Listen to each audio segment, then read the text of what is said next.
Depuis de nombreuses années, le centre scientifique de Monaco est réputé dans le monde entier pour l'expertise qu'il a acquis en matière de culture de coraux. Une opération au large de Monaco a été lancée cette semaine pour permettre la reproduction du corail rouge à l'aide de grottes artificielles.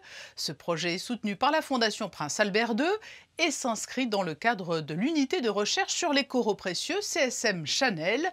Les explications de Christine Datomel sur des images de Serge Prémont.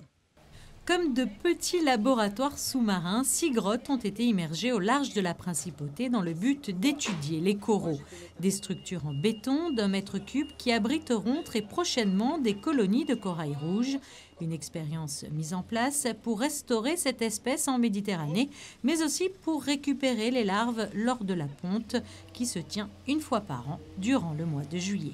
Le corail rouge, parce que c'est une espèce emblématique de Méditerranée.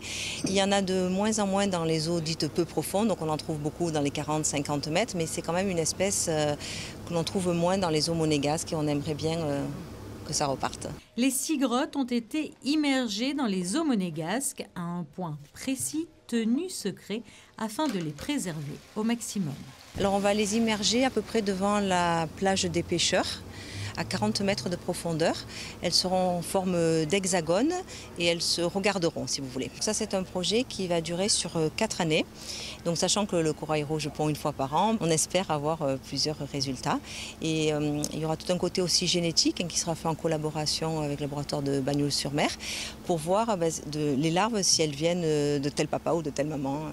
Un projet qui se déroulera durant les 4 prochaines années, voire plus, et qui permettra de peut-être ramener un peu d'or rouge en Méditerranée.